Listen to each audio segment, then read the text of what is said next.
Starting today, Arizona's Department of Corrections is scaling back its heat relief plan they put into place during the record-setting summer. Well, that's all according to a notice online. That means removing temporary misters from the yard and charging for bags of ice, which have been free the past couple of months. Those adjustments came this past summer as the 12 News I-Team exposed complaints about extreme temperatures in Perryville Women's Prison over in Goodyear. Joining me now to talk a little bit more about the backstory of all of this, the I-Team's Erica Stapleton. Erica, you've been covering this story since the very beginning, so what has your reporting uncovered so far? Well, we've uncovered a lot, and most notably is probably that we heard that the cells inside some of the units in Perryville were hot. But then in a records request, we were able to see that some of the hottest cells were getting as hot as 109 degrees on some of those really hot days in July. So initially, when we started reporting, we brought the complaints that we were hearing to the director of prisons. He stood by what the department was doing, but then later visited Perryville and implemented some of those changes you just talked about, the free bags of ice and the misters. So those were some of the changes we saw from our reporting. We also were able to learn that the cells that were impacted the most had swamp coolers, not air conditioning. So the Department of Corrections is working on plans to replace those at some point in time.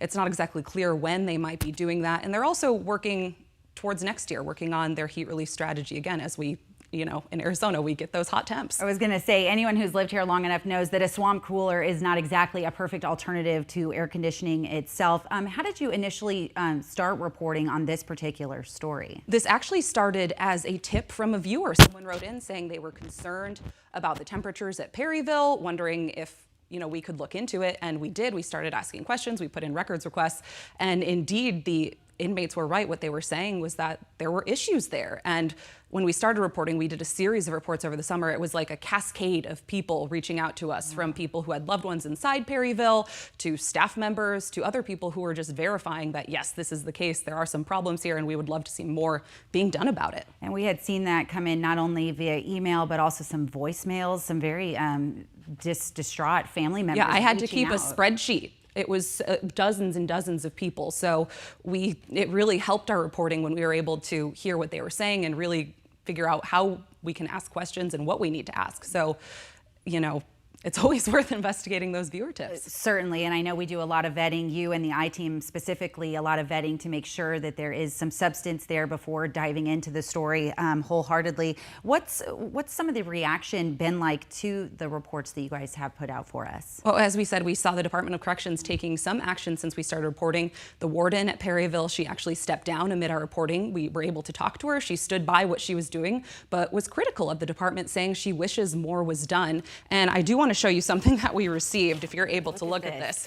I know it's really big. We're going to try and open this up. I know, I think I saw a post. And what have we got here exactly? So Let's show our viewers. Yeah, if you can see it, I guess we're taking up the full screen. But this was a note that was actually sent to me from women incarcerated at Perryville. If there's several dozen of them that wrote on this, and you can see it's just a thank you note, which is not something you see every day. And what they say in some of their messages here is that they felt like their voices were being heard, and they thanked us for our reporting because it did lead to some just small changes that were able to help them get through this summer. But there's still a lot of questions as to what happens next, when that air conditioner is going to get into some of those units there, and we still have outstanding records requests. And Rachel, I do want to say we did ask the department for an interview about all of this last week today to continue talking about this, but they have declined to talk to us. But the offer still stands. I was going to say, yeah, we're always looking for that response from the authorities' side of things to give us some insight as to what's going to happen next, especially for those inmates. And we know summer certainly isn't over. Erica, thank you so much. Make sure to keep it here all night, because still ahead on 12 News at 6 o'clock, we have more details on the Arizona Department of Corrections' recent move to scale back its heat relief plan there at Perryville Prison, and that means and what it means for those who are serving time there. Erica, thank you so much. We look forward